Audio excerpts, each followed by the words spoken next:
République démocratique du Congo. Émission Le Valais RDC, les émissions, il y a des révolutionnaires RDC. Ah, ouais, tout ça, la radio, le thé, tout le bar, plus, au bateau, le bar, c'est à Missa, tout le bar, tout. Et puis, c'est une émission des révolutionnaires. Et c'est puis, tu ça plus d'enseignement pour nous éveiller, puis qu'on réveiller, qu'on sensibiliser, puis qu'on mobiliser. Population de la République démocratique du Congo a été victime. Il y a occupation 27 ans, dira tout le bas 2 décennies et demi. Invité à comme on a eu docteur de Cannes, Azali Moko va combattre la liberté. Ensemble, nous avons un peu échanger par rapport à la réaction. Il y a Pasteur Marcelo Alobaki, à Villepanda qui s'est mené à paix. Musée Papa Wemba. Puis surtout comme un peu réfléchir par rapport à la décision de Martin Fayulu m'a dit du président élu na ba échéance en 2018 c'est ce puis aloba qui non hier et puis lelo aye koloba oui puis après cette date il y a dépôt la candidature naé et en plus c'est cela va ressortir ça il y a bandundu il y a grand bandundu oyo bah zui mokano bango nyonso ba kota na kati ya course électorale puis sur le maternité au félé oza initié pas ya mais c'est Chilombo atindi ba congolais na place opesa ba congolais misala ye alobi afongoli maternité pe bongo na bongo invité na biso bienvenue. Merci monsieur Kimbanza les combattants wa bunda pour ba congolais bon merci pour l'invitation. Mais ça fait longtemps. Non nazalité j'étais à Paris en Allemagne na kendaki Strasbourg parce qu'il faut na sala na renforcer ba capacité na ngai intellectuelle na niveau à France, précisément à l'université à Toulouse. Ok. Voilà, il y a un samedi, vite fait, et puis on a reparti pour mais bandeko balobi que non, ba course non sur ça là, on a sima pouvoir des aux oranges. Non, on a pouvoir aux oranges charge. Je l'ai fait seul avec mes propres efforts. Qui m'banza na bunda na ndenge na ngapo aux mon abisso tout ça bateau. Tout ça les litres trop na mboka tout ça ba grand leader les até bateau bazo na ba télévision pour voir le misala biso tout traça déjà chemin ba famille déjà makambu eza ya kovanda pour le moment toujours renforcer ba capacité pour tout sunga peuple congolais tout sunga ba o ya biso ba jeune bazarana na cadre de la fondation on a créé la lutte contre les injustices. Voilà, en réalité nous sur les kindeni voyage les kindeni et pour qui les botande. D'abord on a félicité ba européens malgré ba ba européens mais ba mboka na bango eza bien organisé. Il faut copier quand même sur les plans de développement, malgré que en Afrique, dans Burkina Faso, Mali, Niger, pays belé, comme ça en sorte que va développer sur base de la colonisation. Mais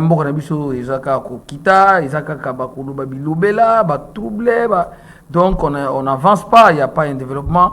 Donc c'est pourquoi toujours c'est na ba konzambo ka ba meka ko améliorer sous façon au sala misala qui le va fonctionner à l'état ba futamité na yibsaka yo awa monsieur Kazali doit démissionner parce que ça fait belle irette que ces messieurs là ils payent plus les gens mais c'est Kazali normal vraiment c'est grave c'est Kazali Kazali Tony ministre de finance Nicolas Kazali a démissionné pourquoi mais tu sais aujourd'hui nous sommes le 40e et tout ça l'émission là yo a foutu va fonctionner à l'état. Les médecins ne sont pas payés, les infirmiers ne sont pas payés, les professeurs d'université ne sont pas payés. Toutes les couches, payées, je crois qu'il y a que les militaires et les policiers m'ont servi de une partie. Donc, l'agent du public et à l'État congolais. Les lots, tous allés dans décision, aux chargé Nicolas Kazadi, ministre de la Finance, exécutant. Non. La place à charger Premier ministre. Tu es trop chargé par en commençant par le Premier ministre, Nicolas Kazadi. On épargne ce qu'au président de la République, pourquoi? Non, mais regarde. Parce que c'est lui qui doit décider. Non, le président de la République ne décide pas. Le budget est déjà voté. Quitte au ministre de faire leur travail. Mais s'il ne décide pas, il a la mission de contrôler. Et ça parmi l'attribution d'un chef. Notamment, de ce qui même mouton nani alingeti ba misala kosala ya mwana. Tuna Nicolas Kazadi pourquoi il a foutu ba fond parce qu'il y a des fonctionnaires de l'État bazana ba crédit au besoin na ba banque. Elle aussi déjà au dépassé date où il y a contrat, au continue la pénalité avec taux il y a 90 au ba foutu ba fonctionnaire de l'État. Bon, dites-moi maintenant, est-ce que vraiment Nicolas Kazadi a été président de la République ou il doit démissionner rapidement? Na moni ba député de la province. Bazola la liboso ya bureau na. Mais qu'est-ce qu'il fait comme travail ces messieurs? Ba dépassement budgétaire et paye. Mais si il n'a pas tout, tu dois démissionner. Alors nazo sepelaté na tiki libota bien. Nga d'ailleurs je m'en fous éperdument parce que na mona bato bazo kate. Alors je suis désolé ya Bango, mais en tout cas syndicaliste bameka kotala na niveau administratif. J'aurais appris que infirmier baza na administratif baza na grève na ministère de la santé. Et puis bazotala bamoni ke bato oyo babikisaka bango que administration ya santé bango bato basimba yango baza na grève. Mais bazotala elobela bango elomo te.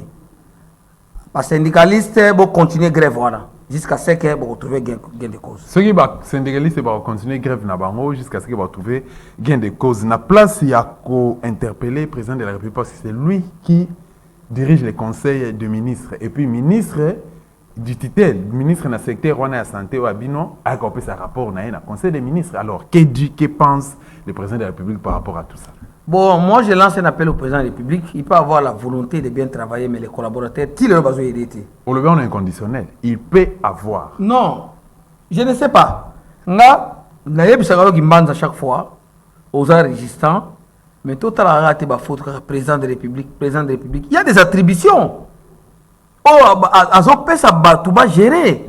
Mais il y a mon réseau bango awawa. Gratuité enseignement. Quel est le résultat? Et mon frère, maintenant il faut pas renforcer l'armée. N'est pas ça na Burkina Faso, n'est pas ça na Mali, n'est pas Nigérien, le tout monde na Gabon. Pas renforcer l'armée. Léo na moni félicitations quand même, on a photo féliciter ba on a yo ba tenir à sika balati. Tout monde armement ils ont quota. Mais na moni la police n'a pas bougé a bougé peu quota la police. Parce que c'est la police qui gère la population na ba bien na. Parenthèse on a fumé, il faut faire très attention. Très attention.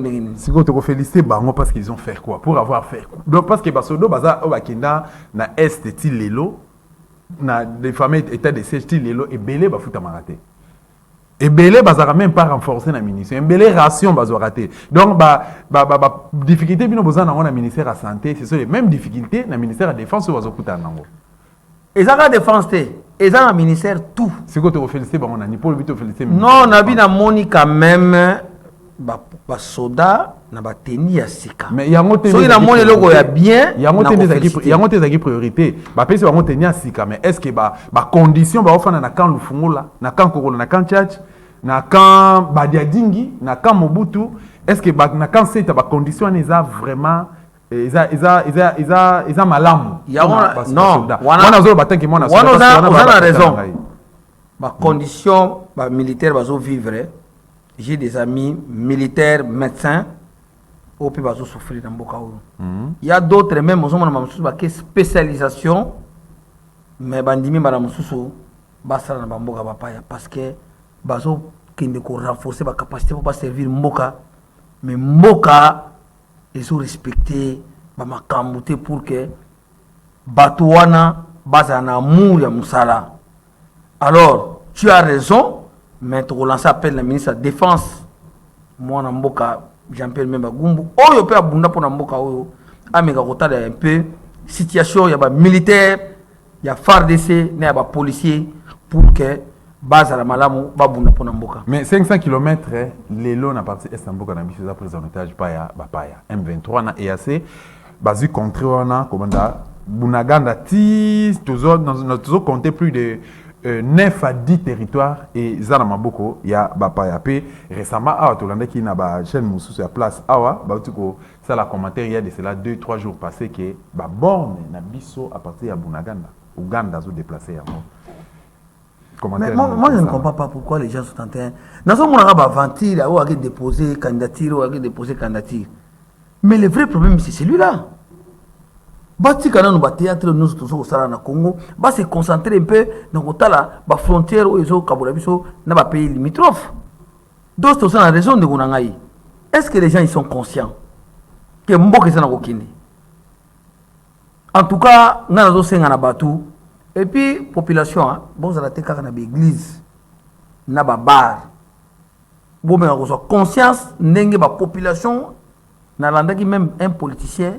Je crois que Cameroun Ivoirien Zouba na plateau à télévision habitika ba congolais ba bina en entendant ba nigérien ba malien ba nani ba sana ko bongisa comment ba ko za ba recette pour ba développer mboka na bango.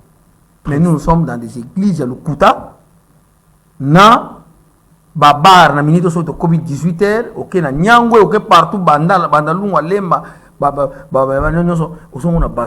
c'est de l'inconscience. Mais où tu as salaire, il y a fonctionnaire, il y a administration publique, il y a conditions de vie, il y a secteur nabino na santé, ils a bien été, surtout salaire nabino ils a malungate. Mais tu as des frontières na biso ma dofolo, oyo sengeli ko défendre, frontières na sont des militaires. Mais un salaire de santé, okolo banini pour na tina na bango. Mais na dobi ka pour na militaire te. Nazo ba na ba enseignant, na ba infirmier, na ba dentiste. Ngana ko peso ba monta ba futa ba fonctionnaire à l'État. Vous comprenez, je connais. J'ai travaillé là-dessus plusieurs fois. Parce que les gens ont des pouvoir pour nous diriger. Nous avons diriger en sauté. Dans le bac, il y a un France pour nous faire un master sur le management de l'institution en santé. Après, nous avons donc et la société civile est un cadre dans l'administration. Dans ce cas, que les policiers et les militaires, et les domaine nion ce secteur de l'administration publique, ils sont bien et puis ils sont en et en attendant, Moutouana a il y a $200. Bon, par exemple 300 000. Nato ya 90. C'est quoi dollar, ils en combien? Vous comprenez que c'est la mort. 27, bah au foot va fonctionner à 90. Nato à 90. Même pas quoi améliorer. Après, nous avons besoin de ministre de la Finance, pas ministre de la structure, IMR, ministre de la Finance. Nanine, qu'est-ce qu'il a fait pendant ces années comme ministre de la Finance? Voilà, c'est compliqué et c'est tout 500 000 pour nous recevoir. Mboka na biso République démocratique du Congo parce que tout ça na mboka na mais docteur tout ce qu'on a récemment je crois bientôt un mois il y a un pasteur Marcelo non a échappé ngai azumi ko na koloba ko vilipande en toloba na place publique kombo ya kinkese remené ana musée Papa Wemba les couraux alors place aux alaki nebi kozaki sur place aux alaki lecture na yo zaki nini par rapport à la réaction. D'abord, c'est un pasteur. Parce que un pasteur ne peut pas côté erroné. Je parle d'un vrai pasteur. Pour ne pas un vrai pasteur dans le Congo. N'avez pas raté ces messieurs-là, Aza YouTubers, Aza TikToker, Aza influenceur ou c'est un pasteur. Pasteur Marcelo. Il doit nous expliquer. Comment tu peux faire un combat avec les morts? Tu sais, j'étais à Paris, j'ai appris ça dans les réseaux sociaux, comment envoyer. Et il n'y a pas pour Yango. Parce qu'ils ont informé déjà que marche et Salema, Banda Matongé, ti l'église les samedis prochains, les 7. Pour nous relaxer, que ce qu'il a fait, il a Kofinga. Donc samedi 7, marche et Salema, Makas Kobanda Matongé, ti l'église, il y a pasteur Marcelo na deuxième rue. Na deuxième rue limité. Bon, Banani Baza, partie prenante, na kata marche.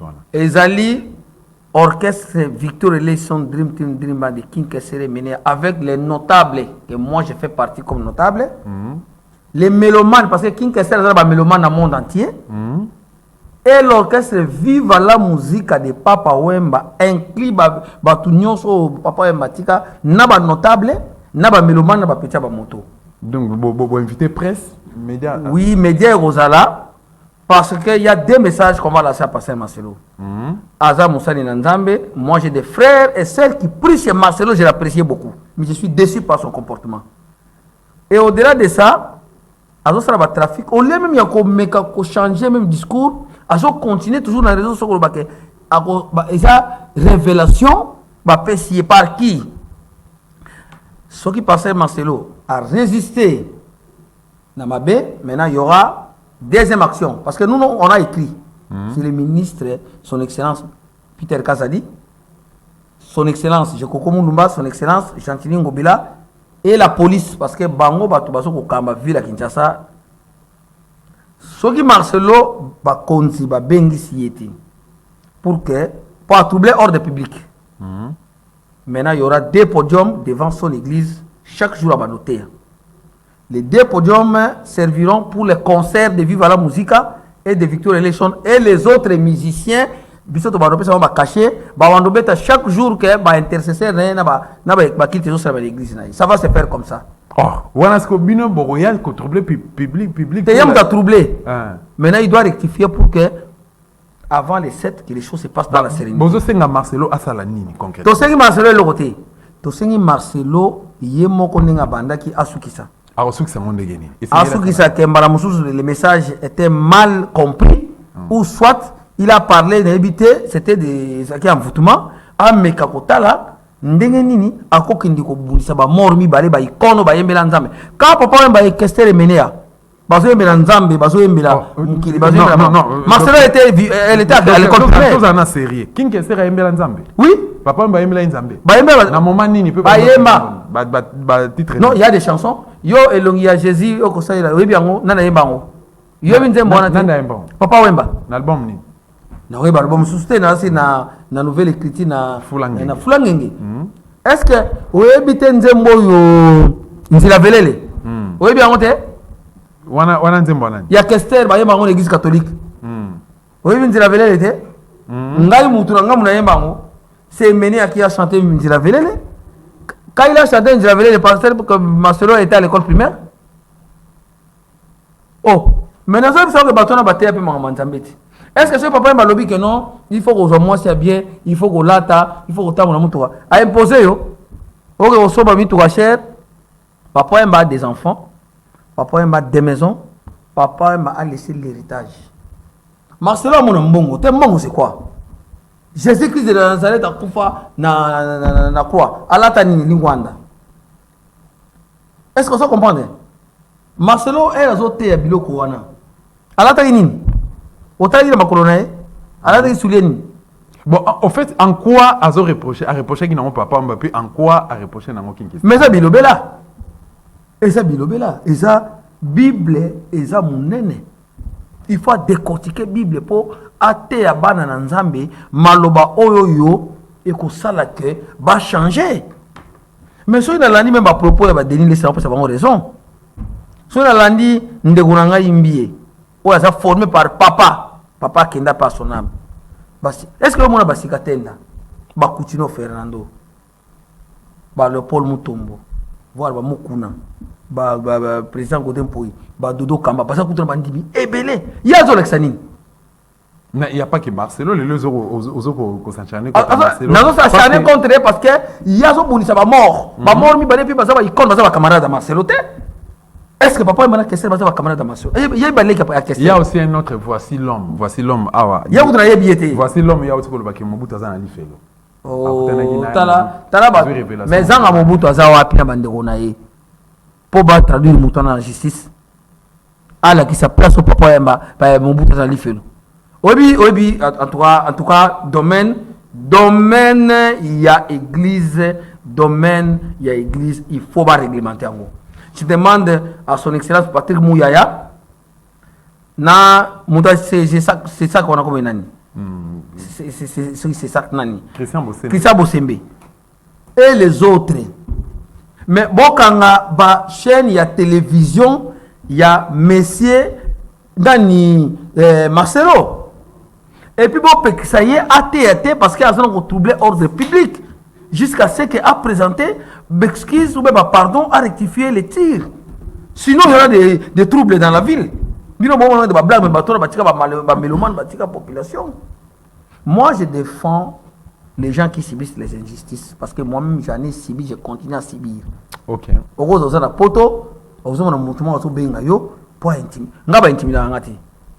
Et puis, Moutoupe oyo asailanga eloko azate ngana remercier deux personnes mukili oyo nabina mukili à part Nzambe ezali Godard Montemona parce que c'est mon frère. Oui, c'est mon frère, il m'a encadré, il m'a donné des conseils et je remercie l'inspecteur général de la santé oyo a recrutanga a formanga pour l'Europe nazoki na memboka ba pa pona ngino tanga na ngino sala a pesanga yi moi formation mo ya bien qui s'appelle Combat Djeko. Batumi bale wana ndenga ina remercier ka le reste nga mutasaranga muta songanga zate à part Nzambe na batu wana oba ba encadranga pour na commander na zali.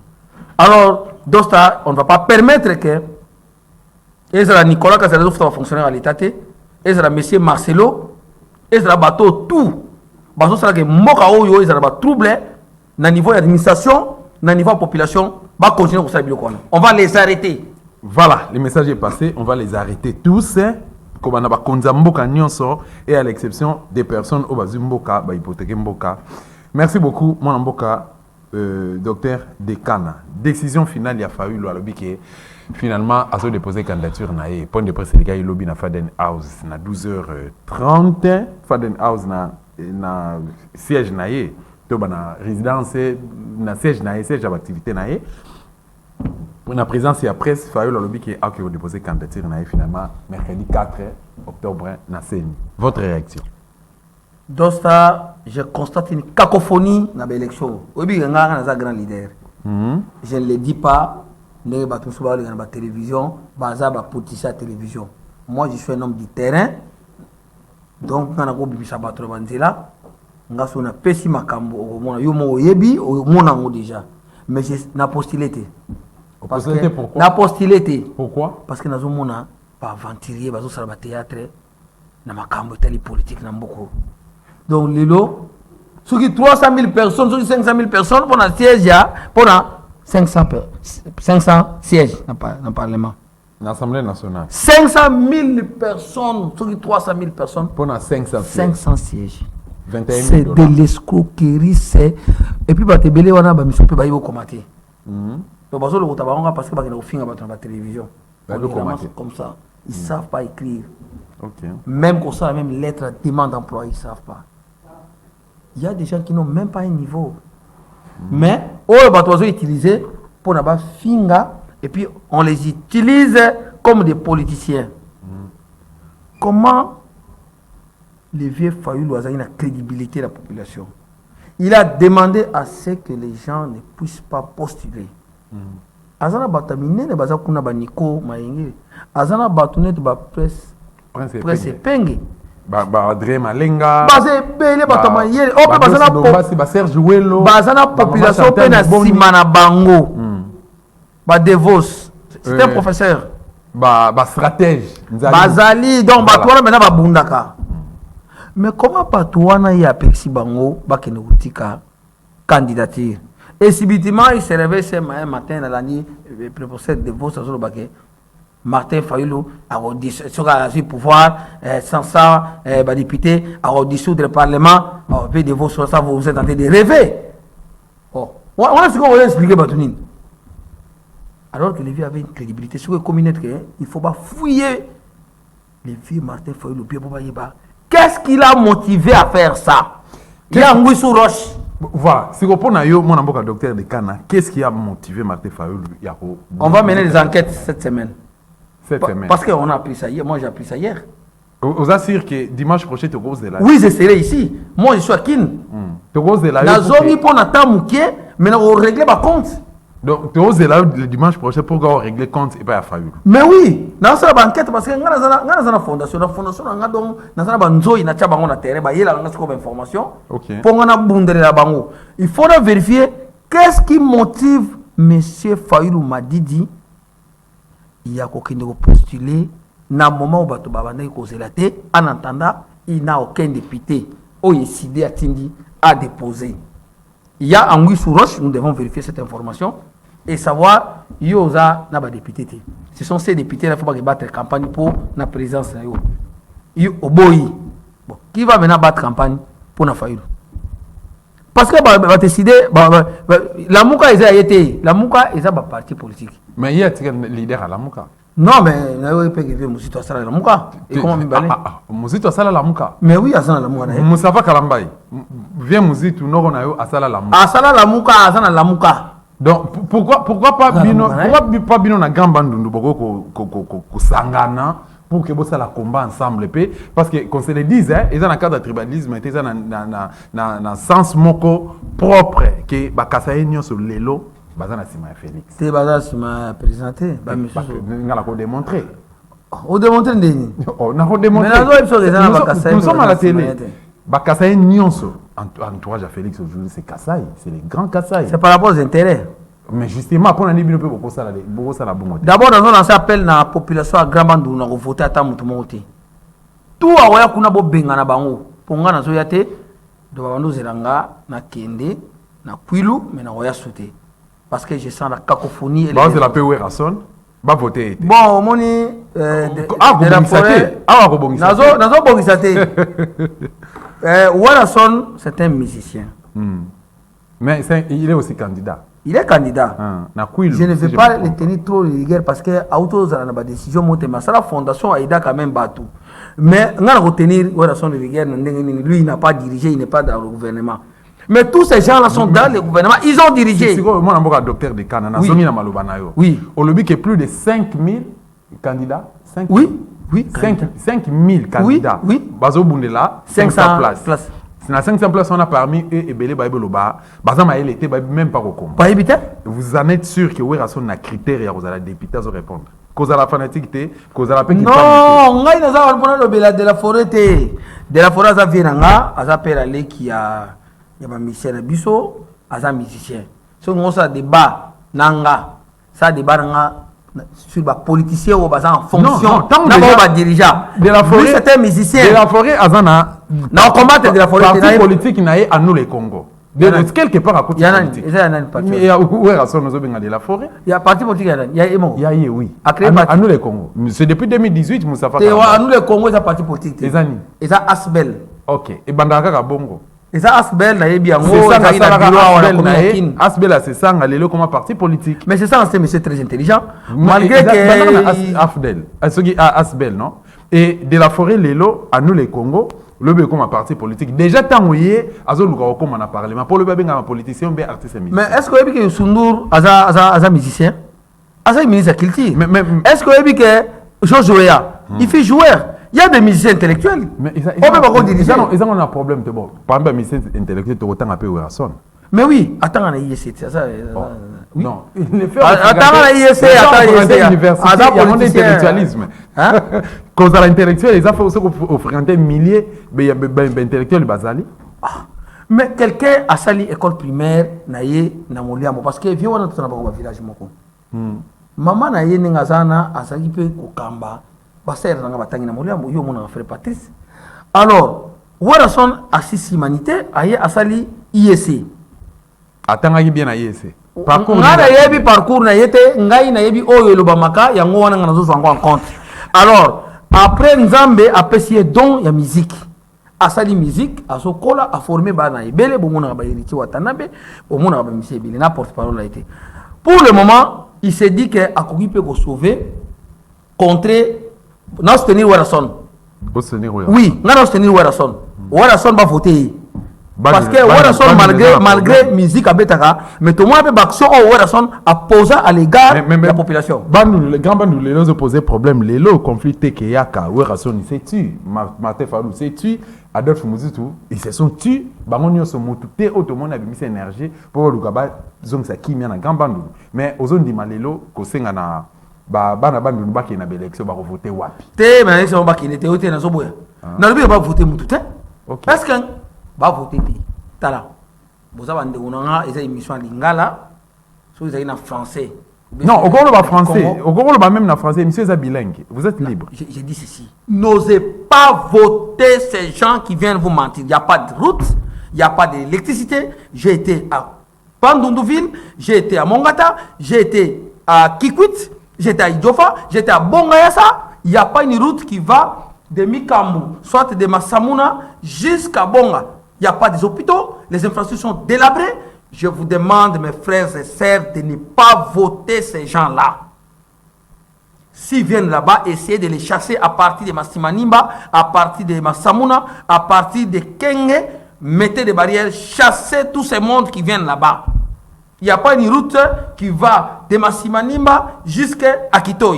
Il n'y a pas une route qui va de Mikambu, Massimanimba, Munzabala, vers Kitoi, Misimbidi, Mokamo. Je connais tout ça. Je vais y aller. Voilà. On combattre Batouana.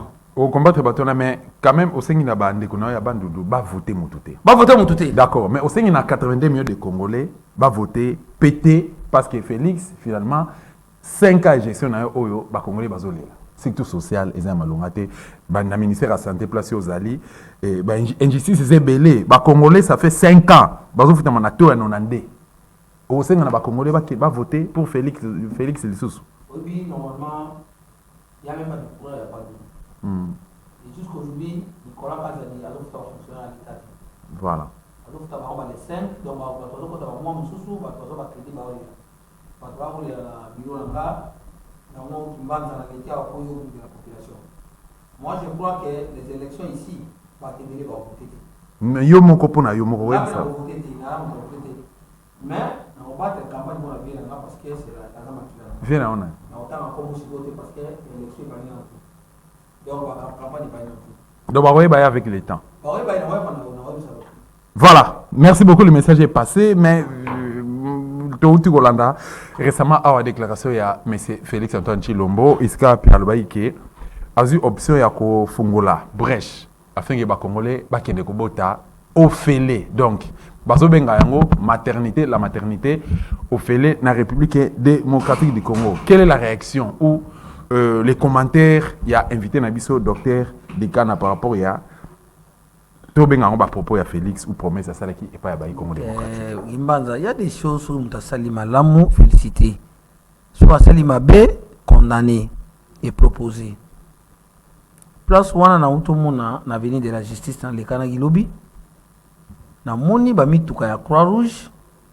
Oyo que en cas d'urgence, mais là où je suis pas content. Na mikila poto ils ont un hélicoptère. Ils ont un site oyo s'il y a des urgences parce qu'il y a même pas de routes. Il faut dans le bas. Il n'y a pas de route, il y a des embouteillages. Et les roulants sont là pour terroriser les gens. Il y a d'autres qui l'entendent. Il y a ça bouée. S'il y a vraiment une maman, pour moi, on a tout le monde à bout de la boîte. Bana ma passe. Na mboka mo boy. Mais si réellement, au moment où l'initiative est bien, mais bâtia, infrastructure, matériel, équipement en marche. Il n'y a pas que ces véhicules que j'ai vus. Mais il y a 5 hélicoptères au site de chaque commune. Au cas où il y a un problème, où il y a un souci d'une maman qui doit accoucher ou qui a fait une crise, rapidement, l'hélicoptère qui est joué et déposé dans le centre où va consigner. Et puis deuxièmement, ça, le centre où on a un médecin directeur, ba chef et ba structure wana ba moyen pour ba futa ga bateau yo ba kozo ko botsa ba si on a bateau ça ba prise en charge. Dans les cas contraires to kozo ngana makambo na zo yoka il y a gratuité de l'enseignement et puis la santé ça blague un médecin soit ça rémunéré a osala mamo ba enseignant ba sala gati a créer centre na ye ba malade ba onokina onozo mbongo abana obotsa parce que moi si mo ta kolinga kufa parce que c'est là-bas retraité gratuitement. Donc il faut vraiment, et cette initiative il y a bien, c'est à louer, mais va améliorer vie à docteur à Congo. Va améliorer vie à infirmier à Congo. Va améliorer vie à dentiste à Congo. Va améliorer vie à pharmacien à Congo. Va améliorer vie à administratif à AG Batunio Sowana. Dans les cas contraires, sachez qu'après Dieu, c'est les médecins. C'est le personnel soignant. Même si d'autres sont awa. Tozoyo, moto a trouvé une solution pour remonter santé na yo. Ce sont des personnels soignants qui sont des médecins. Mais au tout cas, le mot très capital, il va disposer même d'hélicoptères entre autres pour réussir dans le projet. Mais ce qui m'emboka c'est avion, attends mon corps, lac. Ligne aérienne RDCN, ils ont un avion. Si on est au Congo Airways, ils ont un avion de mon côté. C'est quoi hélicoptère. Et où tu as? Oui, il fallait que les gommes avant kala. Il y a aussi poto fallait ça des jours que gomma tire le avion exact. J'aurais appris que ils ont les 5 ans. On a CA ils ont sauté. CA ils ont sauté parce que bâtir sur avion mort et on est sur la tour mais c'est grave ça. Ça vraiment c'est grave. Comment un pays comme le Congo, ou l'Éthiopie, ou le Maroc, ou un pays où il y a des choses, so qui tire na ba tarmac na bango na ba vieux tandami air Maroc, air Éthiopie, air Égypte. Comment ce pays avion mou exact? Mais vraiment c'est une aventure ça. En tout cas, président Félix, nazo senga na yo, osa jeune, mais quand on a ba secteur, pesa mot d'ordre, ba améliorer bateau bazo songa yote. Ba ministre il faut démissionner.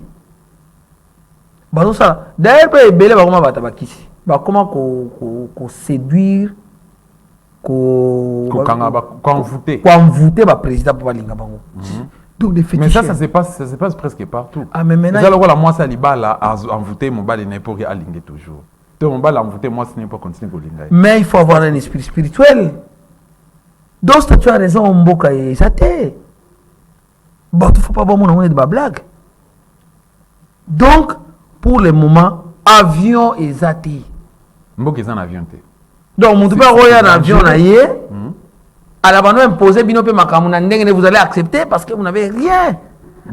Avion ont coûté combien? Docteur de Kana. Mboka est en avion té. S'il vous plaît, régis tout le balangage mon corps. Mboka est en avion té. Mboka na biso RDC est en avion té. Mboka na biso RDC est en bateau té. Masuwa ezate. Mboka na biso RDC est en train té. Et mboka na biso RDC est en bus té. Ba transport en commun. Neto on a vu pour vous à Kinshasa awa ezate. Alors Lelo Félix a fin mandat. Mandat Félix Abou, Pia. Lelo déjà les 1er octobre, les 2 octobre, Tozobenga Félix, le président sortant. Tozobenga Félix, le président sortant de la République démocratique du Congo. Ce qui dépend de Nayo, est-ce que Félix a mérité qu'on soit deuxième mandat? Bon, oui et non. Oui, pourquoi? Et non, pourquoi? Oui, parce que à Koki Mbala Moussous. Ce qui a volonté pour améliorer dans 5 ans, M. Kotikala, on peut échanger. S'il y a la volonté politique. Non, parce que dans les 5 ans, rien n'est fait. Sur tous les secteurs. Donc, dans le secteur, rien n'est fait. Sinon, on est la réponse à la question. Mais oui, je vous dis la vérité. Nous avons un terrain. Papa, n'a pas mboka oignon, sozomona na keba lisala, na keba makanza, na keba kindu, bakampene, bakabambare, na keba kambov, na Lubumbashi, na keba Kolwezi. J'étais na moi, j'étais à Boma dans le cadre de boulot. Pour le moment, je suis na poto na zotangat, na université à Toulouse. Bateau, bayebi université à Toulouse, bayebi. Parce que biso photo zon ato so pouvoir na moko pour tout recadrer ma cam parce que il y a que de l'escroquerie. Bah mais surtout va postuler bah ça va mandataire. Na moni ministre wana Mwasi Kainda, je le félicite. A Komeli bango va démissionner avant les 20. En principe, parce qu'il va démissionner. Si va démissionner, madame Kainda, prenez un arrêté, décret, je sais pas, chassez bango. Madame Kainda ça dans le secteur mini. Na portefeuille. Voilà, na portefeuille, j'en profite de l'occasion parce que comme on a été ami déjà à Nandingamabe, Yé, na Excellence Godard Montemona, Madame Kainda, ministre de l'Intérieur, je crois 4 ministères où ils ont posé problème les lots. Matière première, tu peux minerai RDC, ils ont hypothéqué na Arabie Saoudite. Ba signature. Batani Godard Nandingi. Ba signature na bango ezali na document wana. Godard il est vice-ministre des Mines, il n'a pas la signature. Il est concerné. Oh, il n'est pas. Y compris Nicolas Kassab. Il n'est pas concerné. Monsieur Motemona est vice. Il n'a pas la signature. Il a la signature à l'absence de son chef. Et quand même son chef n'est pas là, il doit demander la permission. Il doit faire rapport pour avoir les quitus de son chef avant de signer un document. Celui qui doit être visé directement, c'est la dame, la ministre. S'il s'avérait que les allégations sont vraies, si vous touchez Godard, c'est pas un voleur, ce monsieur-là a travaillé pour ce pays. Il n'a jamais travaillé. Je vous dis même la cabinet avec Godard, tu ne verras jamais tribalisme. Mais ce dozongi na hôtel. Travaillé longtemps dans hôtel de ville avec une ministre. Mais il a innové depuis un long hôtel de ville dans le ministère intérieur. Même à Mitoua Jean nous avons une initiative voilà. Même à acte de naissance on a une initiative voilà. Même Nzela on a même on a foire on a béton on a au bacha on a et comment solide parce que les nana tiango. Ce monsieur a posé beaucoup des actes caritatifs. Mais Azana Katia bilan Kimbuta parce que tous à la série. Mais bilan Kimbuta est positif par rapport à ce monsieur au gouverneur. Je parle de Kimbuta. Na moi on s'agitait pour nous toucher. Gouvernement Kimbuta, gouvernement Ngobila, Il y a une grande différence. Allez poser la question fonctionnaire de l'État. Moi, j'ai vu des protocoles plairés là-bas. Que Kimbuta Zonga. À l'époque de Kimbuta. Tala. Il y a vu qu'il y a un ministre de la province. Na tout. Si il y a un carba, il y a un ministre. À l'époque de Kimbuta, on blaguait avec un ministre provincial. Magloire Kabemba. Godard Montemuna, son excellence. Ma gloire a des dossiers. Non, côté ma gloire te place toujours avec ma solo à série. Tant autant la vie Godard Montemuna, Azana Katabila et Kimbuta, ça n'a pas marché.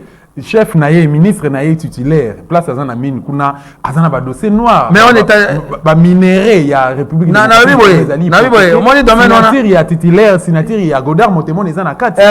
Il y a ceci. Ngali lo to débattre na ya Marcelo mais o comme dévier en on etika ke o me mangana ba terrain mo boy o ngana dans zone ya ulubelate na ebiso boy o moni domaine ya mine ils a domaine mo très sensible et au sommet ba mindele ba américain même ba russe ba français ba européen maï na bango nyonso mais bunanga no zolubela wana si bazo iba minéré bilo mo ko inculper ministre ya ministre amine a signé nini. Vous savez que domaine wana est un domaine très sensible. On ko impliquer bakambu ebele, ne citez pas les noms des gens ici. Je ne vais pas entrer en détail. Mais sachez que son excellence Montemona c'est parmi bato balinga ba problème te balinga moyibité. Ça je te le dis sincèrement, c'est mon frère. Je le dis ici à la télé. Et même dans son entourage alinga bandeko na été alinga bato yo bazali intègre bato oyo yo bayebi musala nde azwaka ba travailler na ye alinga ka tribalisme. Docteur Dekana, code de bonne conduite agent public à l'état et boy népotisme tant lobi que non yo eko défendre mon frère qu'on a ko simbate népotisme et boy tribalisme et boy clientélisme. Moi je ne peux pas nier mon frère, c'est mon sang. Ata Ibi, je vais commencer d'abord par les défendre et puis on verra le reste après. Et puis, Naïbi que non, Azam monsieur Moko, c'est pas un problématique, c'est un monsieur intègre. Et je vous dis, c'est pas quelqu'un à coller la souffrance, parce que c'est la politique pour voir le Kambongo. Ce monsieur a grandi, il a fait ses études en Europe, il est revenu pour servir le pays et il continue de le faire. À Banga Makambu, à Banga Mouibi. Il draine na simana ba foule ya danger na mboka oyo. Ye muta créer ba na kin ba créer ba codec ba mambebele. Ye muta pesi ba tebele makambo. Malobela kangote. Yo mona déjà vu na ba télévision. Au mona déjà na ba télévision aso loba aso mi kumisa zo sala bona boy. Si j'ai na c'est entre guillemets to ba na ba élection na lobela makambo na ye. Voilà. Le message est passé tout ça na ba document. Dimanche prochain docteur Edeka na ozonga na plateau oyo to goya na document oyo ezoko attester que Bakaya va ministre autour ministre à mine, ministère et à mine, il y a finance, intérieur et je crois 4 ministères qui échappent à tout ça. Il y a un document et c'est quand puis bamokoloto na bango eza bamokoloto ina lingala na français ali ba signature. En attendant docteur Dekana akeko consulter ba frère na yozo benga ba frère na bande comme ça pourquoi parce que ayako et permettre ça la mise au point topé à ça la mise au point tout le bas na point on a toujours chité na par rapport à social et à ban école démocratique. Docteur Dekana lecture nous anini lelo est-ce que quota là ba promesse nous Félix Asalaki carton soso boso on a $10 bolia ba la mer na benga la mer hein ya benga Gan Thompson bolia ba la mer na sina zui clé ya solution ya mamboum ya ba congolais message à ça qui na kinkole 5 ans après ba congolais ba kolobani surtout pour na panier de la ménagère bien que yo maman qui na na epoto na bana. Mais dis-moi, aux gens de famille, na RDC. C'est catastrophique. Donc, c'est zéro. Social des Congolais sur tous les plans, c'est 0. 0, 0, 0, 0, 0 qui m'banza. Tout le temps, il n'y a rien. Panique. Le corazon sur Kabolia, on a dit, mais c'est quoi ça? Pour cela, nous sommes vilipendés. Mais tu vois un monsieur qui achète des maisons pour les femmes, pour les prostituées, pour la base 5, 6. Moi, j'étais à Paris, dans la ville de Montboui. Bazo betenga masolo ya bato babane Les gens qui n'avaient même pas de niveau, qui sont ici, qui achètent des maisons, qui construisent des immeubles de 5 niveaux. Ils sont ici à qui je ne vais pas citer les noms. Alors que social congolais, 2000 francs congolais, moi, 1 milliard, moi, 1 million. Mon frère, tu veux que je dise quoi? Les social des Congolais, c'est catastrophique. Je l'ai dit et je m'en fous pratiquement. Voilà, merci beaucoup. En tant que médecin, vous avez une expérience dans le domaine, les inspecteurs, dans le secteur. Déontologie, en tant que médecin, une fois présenter aux malades. Faudrait-il conditionner malgré la difficulté, avant aussi ma malade, ou bien ils ont raison, qu'est-ce que la déontologie? Non, déontologie, ça dit que non, il faut qu'on soit malade, il faut qu'on soit en charge. Ceux qui m'ont se présenté à l'hôpital, d'ailleurs, moi j'ai fait stage dans Yasuka na Mama Emo. À l'époque, il y avait un chef de département qui s'appelait Dr Mazamaï. Je ne sais même plus s'il est encore là. Abandé ko le réunion du matin. Abandé ko ça assistant, médecin stagiaire que nous étions et puis na tout nyonso personnel soignant que quand un malade se présente devant vous dans le cabinet à consultation, la première des choses vous soyez en charge et l'argent suivra. Donc ce qu'on moni médecin à Tiki. Bon, et la déontologie, c'est que non, médecin faut traiter moto obligatoirement. À quoi il peut transférer, à quoi il peut le bon, il y a aussi ma malade. Mais il y a que ils allaient non assistance à personne en danger. Voilà, imaginez de la cité verte matin que j'ai combattu. Dans le mois de mai 2023, Betty Massassi, le militaire voyou, pour passer contrôler. Betty Massassi a beaucoup porté, Panzi effectivement, on a 8e cité verte. J'étais sur place. Et ça, docteur Moloa. Pas docteur Moloa, Mimi, n'a la même garçon. Si Azou Massassi n'a pas ici l'hôpital, dans août 2023, dans le mois d'août 2023, de cette année, il y a une dame qui a eu un accident grave en moto. Mimi et pas le docteur Moloa, elle a été rejetée. On a évité, avec de tels comportements, le docteur Moloa, c'est professeur. Oui, il nous a donné aussi les cours. Voilà, mais comment expliquer cette histoire? Donc, le comportement, on a les autres. Donc, à tout autant, ils s'abattent. Dans l'université, parce que la difficulté, il y a pour appliquer l'enseignement au parce qu'on fait ça. Parce qu'on enseigner l'étudiant à l'université. Est-ce que vous êtes le docteur Molo était au courant? Et si ça s'avérait que cette histoire c'est vrai, vous avez l'ordre des médecins, les gens ont venu enseignement, vous allez dans l'inspection générale de la santé, les gens ont venu de la justice, juste en diagonale avec inspection de la police. Oui, inspection provinciale de la police. Provinciale de la police. Oui. À côté, il y a Croix-Rouge. Mais vous allez faire les rapports. Si vous voyez comme il y a médecin, ou bien radiologue, ou bien je ne sais pas qui, les techniciens de radio. Bon, commis, on va les convoquer par l'ordre des médecins pour donner assistance à personne en danger. Pour ce mouton à Koufi. Est-ce que les docteurs Moulois, parce qu'il ne faut pas aussi la publicité, c'était un est-ce que le docteur Moulois était au courant? À 2 reprises, il y a situation. L'histoire et s'est répétée dans la présence là. Est-ce que le docteur Moulois était au courant que la personne qui n'a permanence, c'est un médecin, pour des raisons éthiques, n'a respect voilà. Yango, tu as l'impression qu'un médecin expérimenté. Quelque chose par rapport à comportement. Bon, moi je vais lancer un appel.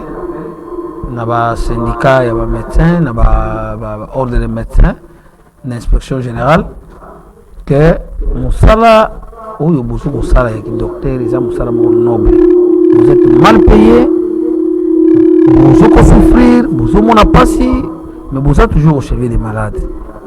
Ce qu'il faut faire, bon, il y a souffrance à Congo, mais vous êtes en train so bomoni ba meli bino malade et kaza na mbongo te dans un premier temps sauver vie et la suite bo landela na niveau ba famille pour ba futa quand même ba droit oyo esengeli pona ba kawana mais laisser un malade na état de souffrance pour azangi mbongo et ça non assistance à personne en danger bako convoquer na ordre des médecins bako convoquer l'inspection générale ako subir les conséquences il y a bien dit. Voilà, merci voilà, beaucoup. Il s'appelle Docteur Dekana, un des combattants liberté dans la République démocratique du Congo, qui est le la valeur politique et républicaine démocratique du Congo. Mais il doit passer à la lobby. Ensemble, nous avons dit que le lobby à l'Ikambotali, réaction, tout le discours, moko, et nous, il y a pasteur Marcelo, tu as évité, mais nous, on est dans Simaya, pasteur Marcelo, décision Martin Fayol m'a dit, gestion, il y a Félix, 50 dirhams, et puis, attitude, top comportement des médecins, il y a la République démocratique du Congo. Merci beaucoup, nous avons passé à Libako, et on a dit pendant 45 minutes. Au PCB sur le Bacor, on a une émission Valère RDCN, émission disponible sur YouTube. Si vous avez la émission sur YouTube, la chaîne du peuple d'Osta, télévision chaîne à résistance, vous pouvez vous abonner. Ceux qui ont la déjà, peut vous abonner déjà, vous pouvez vous abonner commentaire, topé ou liker na ba vidéo na bisoté. Docteur Dekana, émission Essili. Pasteur Marcelo Zokolandayo, ba misa Victoria. Na ya viva la musique ba Zokolandayo, peuple congolais oyo aza motiva qui na élection, topé oyo aza contre l'élection Azokolando, le basuka na mukuse penza na pesio malo. En tout cas, merci, j'ai tout dit. Na senga na pasteur Marcelo, il a encore une semaine pour ameka ko recadrer malobanaye. A troublé hors de publicité, ce qui était vraiment à Ozana Kimiate. Akomona ke makambo yo continuer jusqu'à ce que batwana ba ozo raison na batombe na bango pour ba paiement paix. Amona on est aventure té beaucoup de gens bazali mobilisés pour na kotali ça y est kaza na raison pour babilo ko naté. J'ai des frères qui prient là-bas à lingate tout ça ba campagne moko yo ko déstabiliser église na ye na sens que bandimi ba ko kende souster parce que batwana ba yembela pe bato balingaka bango baza na église na ye. Quant à la population pour tenir bon, tout le monde est en moka, tout le monde est kende et puis M. Madi dit qu'il a renoncé, comme on renonce à qui n'a pas makambu ya ba député, côté ka candidature tout le monde est moka et kende. Na pesi merci na batu non sabazo bunda pona mboka oyo, na pesi merci na mon évêque cardinal Ambongo, na équipe réunion sur l'église catholique pour bazo bunda pona Congo et kende liboso. Na pesi canal Kine et puis CCTV mbote mingi na ndenge ba pesa biso maloba et na yo moko dosta kimbanza na nyonso ozo sala pour la résistance pour ko éveiller conscience ba congolais. Merci. Merci beaucoup. Tokuta na kazo mususu Ingeta.